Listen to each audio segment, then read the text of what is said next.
नमस्कार, मैं हूं शम्स ताहिर खान और आप देख रहे हैं वारदात। जिंदगी का पिंजरा तोड़कर 31 साल का हरीश इसी हफ्ते किसी भी दिन हमेशा हमेशा के लिए उड़ जाएगा। डॉक्टरों के लिए तो हरीश 13 साल पहले ही मर चुका था, लेकिन अब वही डॉक्टर अपने हाथों से हरीश को मौत देंगे। कहते हैं जिंदगी और मौत ऊपर वाले के हाथों में है, तो यहाँ कह सकते हैं कि हरीश के हिस्से की मौत ऊपर वाले ने डॉक्टरों के हाथों लिखी थी। देश के सबसे बड़े अस्पताल दिल्ली के एम्स में हरीश को किश्तों में कैसे मौत दी जाएगी, आइए आपको बताता हूँ।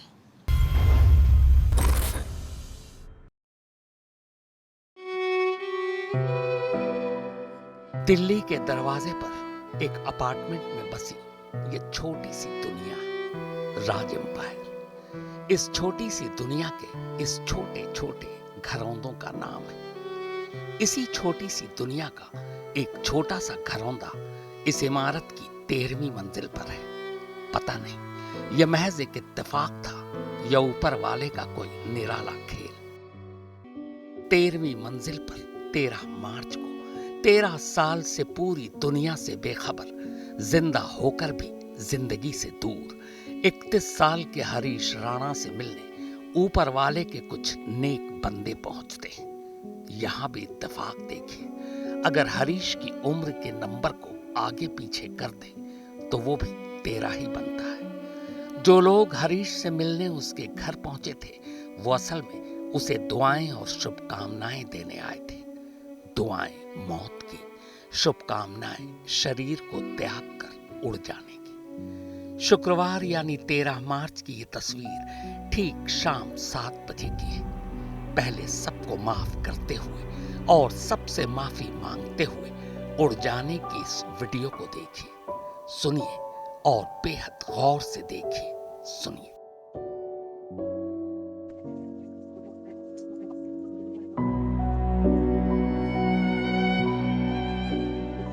सबको माफ करते हुए और सबसे माफी मांगते हुए आ जाओ, ठीक है।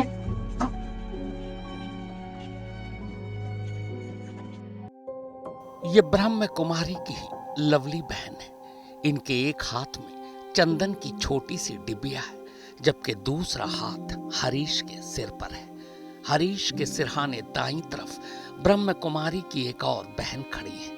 हरीश के माथे पर चंदन का टीका लग चुका है।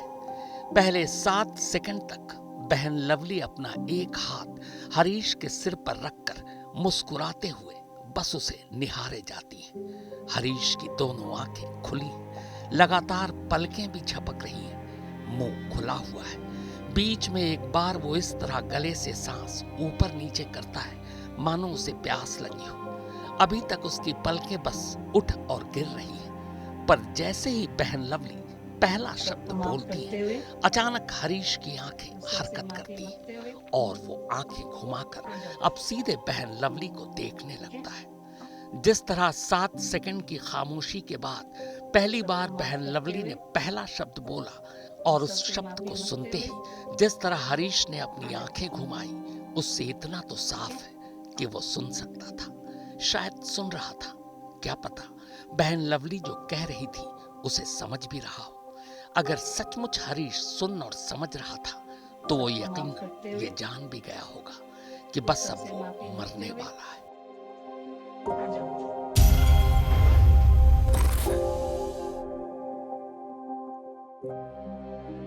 कुछ आंकड़े कहते हैं कि करीब 8 अरब वाली इस दुनिया में हर रोज लगभग 1.5 लाख से ज्यादा मौत होती है। दुनिया की सबसे लाइलाज बीमारियों को भी शामिल कर लें तो भी शर्तिया किसी मरने वाले इंसान को अपनी मौत की तारीख और वक्त पता नहीं होता, सिवाय उनके जिन्हें किसी जुर्म के लिए सजाए मौत दी गई हो। अब जरा सोचिए, अगर हरीश एक जिंदा लाश होने के बावजूद लवली दीदी की सारी बातें सुन और समझ रहा था तो उस पर क्या बीती होगी। मगर वो तो 13 साल पहले ही मर गया था, पर मौत अब आने वाली है, ये शायद वो खुद भी सुन और समझ चुका है। शायद यही वजह थी कि जब तक बहन लवली सिर्फ उसके सिर पर हाथ रखे थी तब तक कुल 6 बार उसने अपने होठों को जुम्बिश दी। ऐसा लगा मानो वो कुछ कहना चाहता हो, लेकिन जैसे ही लवली दीदी ने अपनी बातें शुरू की, हरीश का बस मुंह खुला रहा, नजरें तैरती रहीं, चेहरा बेजान हो गया। तो क्या सचमुच हरीश ये समझ चुका था कि सबको माफ करते हुए, सबसे माफी मांगते हुए जिसे उड़ जाने के लिए कहा जा रहा है, असल में वो वही है? और क्या इसीलिए वो तब भी बेजान बना रहा जब लवली दीदी ने उससे आखिरी 2 शब्द कहे, आखिरी वो 2 शब्द जो शायद हरीश से उड़ने के लिए उसकी इजाजत मांग रहे थे। सवाल के अंदाज में पूछे गए वो आखिरी 2 शब्द थे,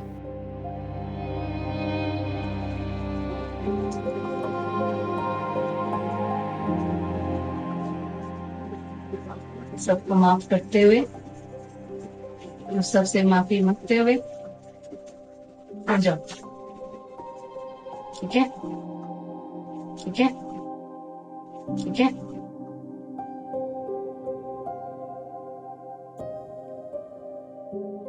असल में लवली दीदी हरीश से जिंदगी का पिंजरा तोड़कर उड़ जाने के लिए कह रही थी, उस शरीर को छोड़कर उड़ जाने के लिए कह रही थी जो बीते 13 सालों से उसे लाश बनाकर 4x4 के इस बेड पर कैद करके रखे हुए थी। असल में एक ये भावुक समय होता है, जब भी कोई कुछ समय के लिए भी कहीं जाता है और हम समझते हैं कि आत्मा जब शरीर छोड़कर जाती है और वो उनके परिवार का सदस्य है, इतना नज़दीक अतरंग संबंध है, तो फिर भी एक सत्य ये है कि परमात्मा पिता है और पिता से हम सब मिलकर यहाँ आए हैं और यहाँ हमने अपने-अपने एक रोल अदा कर लिए हैं, परंतु एक ना एक दिन हम सबको भी यहाँ से जाना है। तो उस तैयारी को कोई थोड़ा पहले, कोई थोड़ा बाद में करना तो है ही।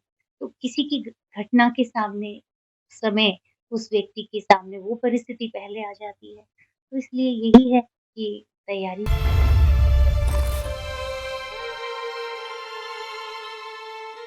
हरीश की जिंदगी के पिंजरे को तोड़ने की इजाजत खुद देश की सबसे बड़ी अदालत सुप्रीम कोर्ट ने दी थी। आखिरी 2 शब्द में 13 साल से खामोश लेटे हरीश से इजाजत लेने की रस्म अदायगी भी अब पूरी हो चुकी थी।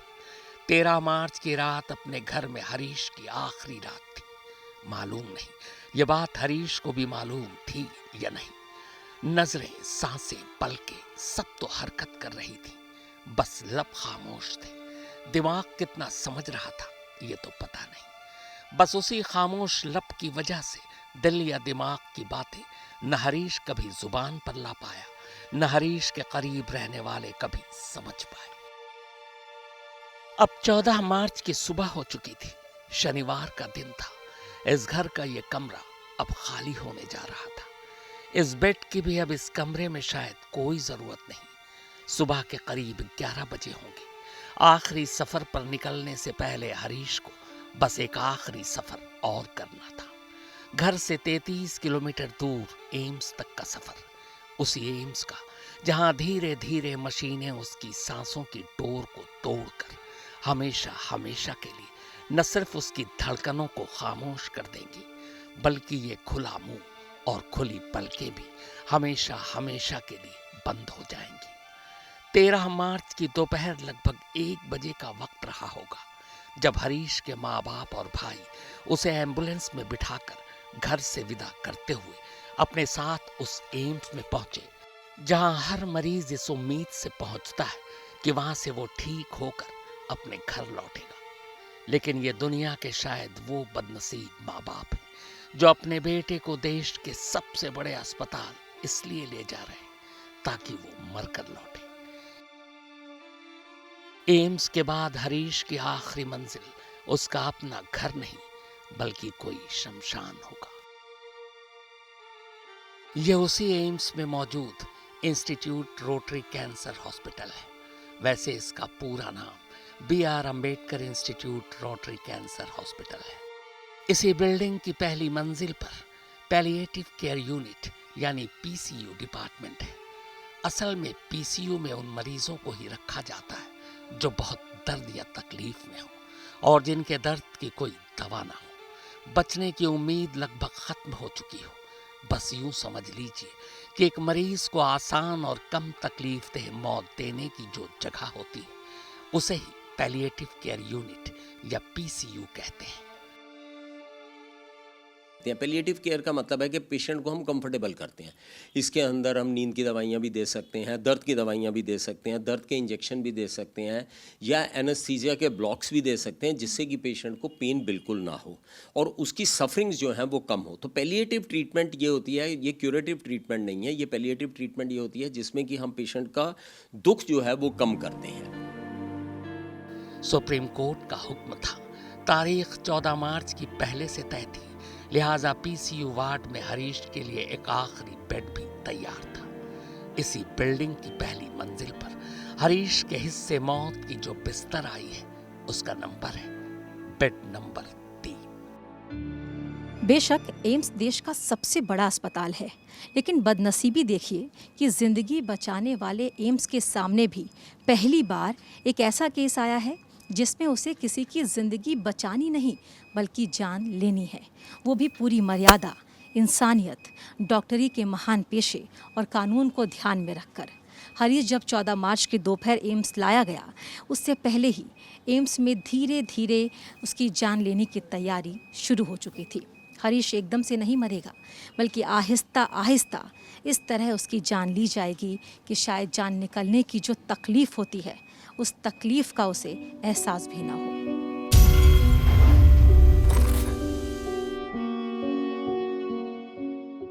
कुल 6 से 7 ऐसे स्टेज होंगे जिनमें धीरे धीरे करके हरीश को मौत के दरवाजे तक ले जाया जाएगा। पिछले 13 सालों से जिंदा होकर भी लाश बना हुआ हरीश कुछ दवाओं के सहारे जी रहा है। अब चूंकि उसे मरना ही है तो फिर जिंदगी बचाने की दवाओं की क्या जरूरत? लेकिन ये दवा भी अचानक उससे छीनी नहीं जाएगी, बल्कि धीरे धीरे दवाओं की डोज कम की जाएगी। जितनी भी लाइफ सपोर्ट की मेडिसिन्स हैं उनकी डोज कम करते हुए उनको विड्रॉ किया जाएगा। पेशेंट की कंडीशन को रेगुलरली असेस किया जाएगा, पेशेंट के कंफर्ट का भी ध्यान रखा जाएगा। इसके अंदर पैसिव यूथेनेसिया, जो भी उसका सपोर्ट सिस्टम है उसको धीरे धीरे एथिकल वे में हम विड्रॉ करते जाएंगे। एक वक्त था जब हरीश वेंटिलेटर पर था, लेकिन डॉक्टरों के कहने पर जब वो घर में शिफ्ट हो गया तब वेंटिलेटर हटा लिया गया। बिना वेंटिलेटर के भी उसकी सांसें जारी रहीं। वेंटिलेटर एक तरह का लाइफ सपोर्ट सिस्टम होता है। अगर एम्स के डॉक्टरों को लगा कि हरीश को लाइफ सपोर्ट सिस्टम यानी वेंटिलेटर पर डाला जाए और फिर धीरे धीरे सपोर्ट सिस्टम वापस खींच लिया जाए, तो डॉक्टर हरीश के साथ भी ऐसा ही करेंगे।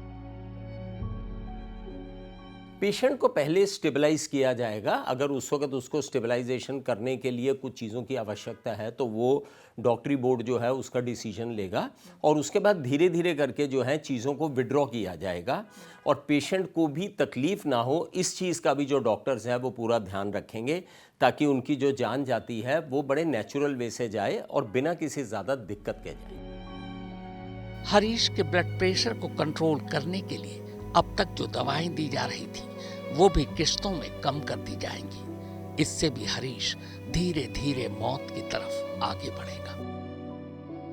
लाइफ सेविंग सपोर्ट सिस्टम के अंदर बीपी जब लो होता है तो हम बीपी बढ़ाने की दवाइयाँ देते हैं। अगर वो नहीं देंगे तो पेशेंट की डेथ हो जाएगी। ऑक्सीजन देते हैं, कई बार वेंटिलेटर्स भी देते हैं और असिस्टेड न्यूट्रिशन एंड हाइड्रेशन देते हैं, यानी कि हम नलकी के जरिए पेशेंट को खाना देते हैं, पानी पहुंचाते हैं या आईवी फ्लूइड्स देते हैं। ये सब जो हैं ये लाइफ सस्टेनिंग या लाइफ सपोर्ट मैन्यूवर्स हैं जो कि हम करते हैं पेशेंट के साथ। लाइफ सपोर्ट सिस्टम या बीपी जैसी दवाओं को छीन लिए जाने से हरीश को जो घबराहट या बेचैनी होगी उससे बचाने के लिए उसे नींद की दवा दी जाएगी ताकि उसे घबराहट या बेचैनी महसूस न हो।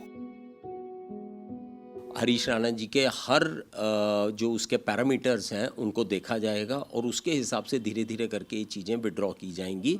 और अगर इसके दौरान उनको बेचैनी होती है, बहुत एंग्जाइटी होती है या परेशानी होती है तो उसका भी पूरा ध्यान रखा जाएगा बोर्ड के थ्रू। और ये बड़ा ही एक एथिकल वे में और डॉक्यूमेंटेड वे में ये चीज़ होगी और जिसमें कि धीरे धीरे करके जो भी लाइफ सपोर्ट की मेडिसिन्स हैं या जो भी लाइफ सपोर्ट की न्यूट्रिशन या हाइड्रेशन है वो धीरे धीरे करके विड्रॉ होंगी। चूंकि हरीश 13 सालों से कोमा में है, लिहाजा पता नहीं उसे अपने दर्द का खुद कितना एहसास है या नहीं। पर डॉक्टर तो डॉक्टर हैं, उन्हें पता चल ही जाता है कि मरीज किस दर्द में जी रहा है। लिहाजा एक तरफ हरीश को मौत के करीब भी ले जाया जाएगा और दूसरी तरफ दर्द की शिद्दत से बचाने के लिए उसे पेन किलर यानी दर्द की दवा भी दी जाएगी।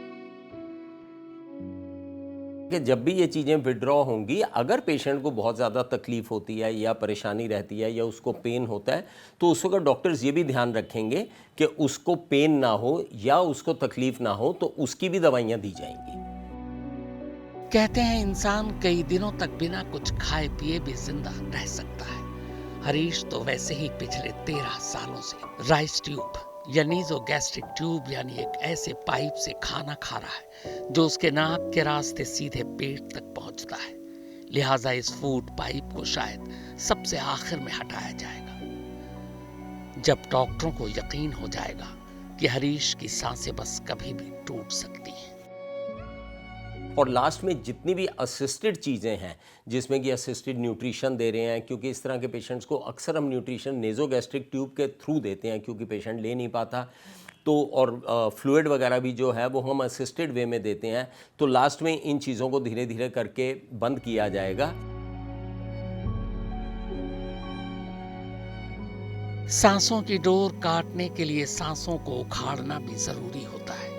हरीश को मौत देने के लिए एक घड़ी वो भी आएगी जब ऑक्सीजन हटाकर उसकी सांसों को आजाद छोड़ दिया जाएगा। ऑक्सीजन, वेंटिलेटर या सीपैप और ये सब मशीनों की अगर ज़रूरत पड़ती है पेशेंट को, तो जब पैसिव यूथेनेसिया होता है तो इनको धीरे धीरे करके विड्रॉ किया जाएगा, ताकि पेशेंट की जो नेचुरल डेथ की जर्नी है वो स्मूथ वे से चले।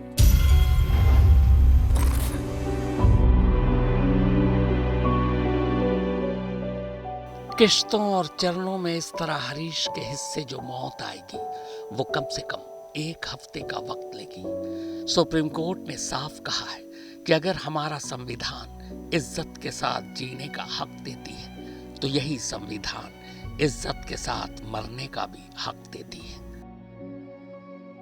एम्स के डॉक्टरों के मुताबिक हरीश के हिस्से इज्जत और बिना तकलीफ के जो मौत आने वाली है वो इसी हफ्ते आएगी, यानी इसी हफ्ते किसी भी दिन सचमुच हरीश उड़ चुका होगा। मनीषा झा और मैंगौड़ के साथ हिमांशु मिश्रा, आज तक। 31 साल की अपनी कुल उम्र में से हरीश कायदे से सिर्फ 18 साल जिया, क्योंकि पिछले 13 सालों से वो कोमा में एक लाश की तरह ही जी रहा था। एक ऐसी लाश जिसकी मौत का न सिर्फ इंतजार था, बल्कि जिसकी मौत के लिए घर वाले दुआएं मांगने को मजबूर थे। कहते हैं कि मरने के बाद लाश को ज्यादा देर तक घर में नहीं रखते, पर सोचिए ना उस माँ बाप के बारे में जिन्होंने पूरे 13 साल एक लाश के साथ गुजार दी। बात 11 साल पुरानी है, तब हरीश और उसके घर वालों की जिंदगी पूरी तरह से गुलजार थी। हरीश इंजीनियर बनना चाहता था। अपने इसी ख्वाब को पूरा करने के लिए 2013 में उसने चंडीगढ़ यूनिवर्सिटी में दाखिला लिया। इंजीनियरिंग की पढ़ाई शुरू हो चुकी थी। हरीश यूनिवर्सिटी के नजदीक मोहाली में एक पीजी में रहता था। पीजी में उसका कमरा 4थी मंजिल पर था। कॉलेज से आने के बाद एक रोज हरीश अपने पीजी की बालकनी पर खड़ा था और अचानक वो उस बालकनी से नीचे गिर गया।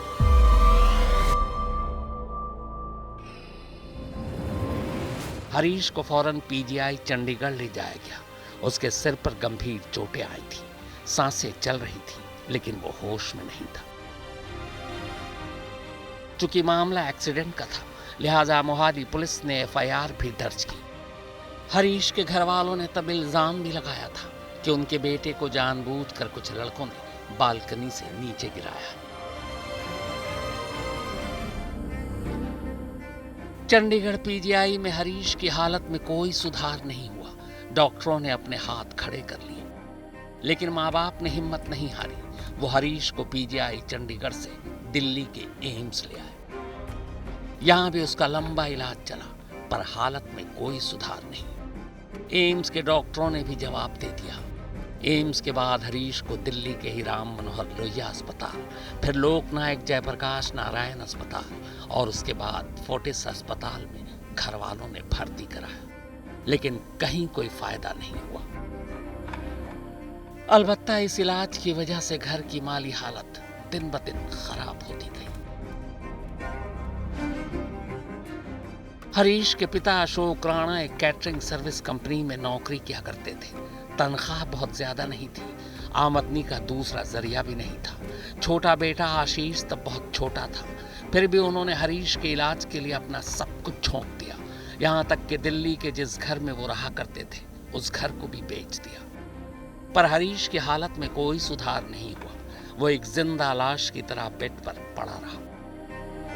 जब हर डॉक्टर, हर अस्पताल ने जवाब दे दिया, तब मजबूरन हरीश के माँ बाप उसे घर ले आए।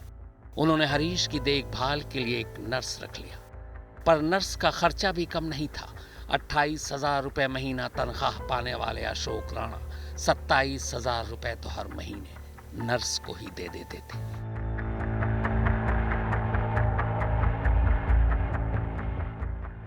इलाज के साथ साथ घर का खर्चा चलाना मुश्किल हो रहा था।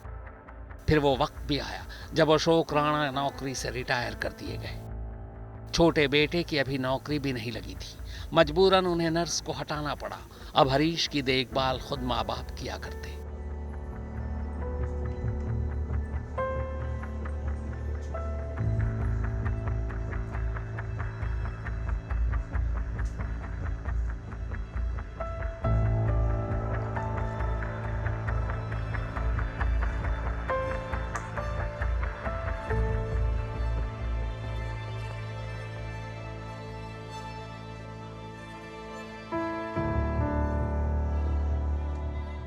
बेटे की दवा और घर का खर्च चलाने के लिए अशोक राणा ने सैंडविच और स्प्राउट बेचना शुरू कर दिया।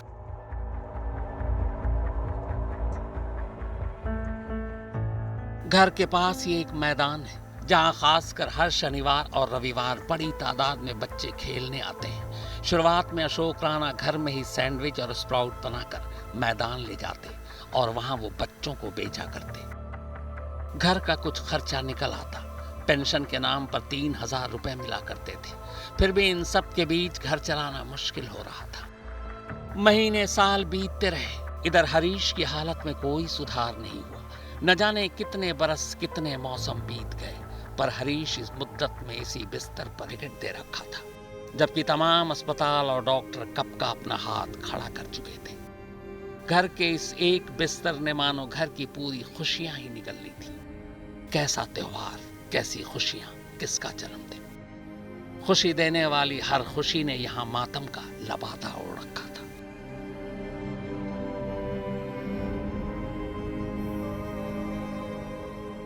अब तक हरीश को इसी तरह बिस्तर पर जिंदा मुर्दा लेटे 10 बरस बीत चुके थे।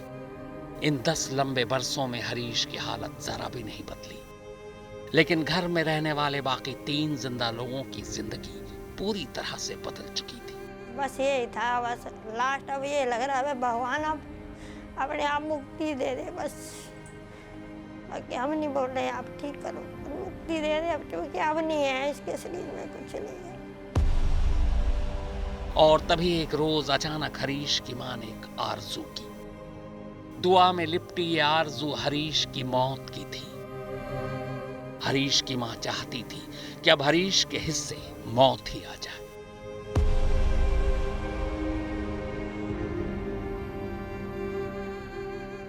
हादसे के बाद से हर रोज अपने बच्चे की जिंदगी की दुआ मांगने वाली मां अब हर वक्त अपने बेटे की मौत की दुआ मांग रही थी। पर मौत भी जिद्दी है, आती अपनी मर्जी से ही है। लिहाजा मौत ने भी मां की आरज़ू पूरी करने से इनकार कर दिया। दवा के बाद अब दुआ भी बेकार जा रही थी। और ठीक तभी हरीश की मां ने एक फैसला लिया, एक ऐसा फैसला जो शायद ही दुनिया की कोई भी मां ले सकती है। मां के इस फैसले के साथ हरीश का पूरा परिवार एक फरियाद के साथ दिल्ली हाई कोर्ट के दरवाजे पर दस्तक देता है। मनीषा झा और मैं गौड़ के साथ हिमांशु मिश्रा, आज तक।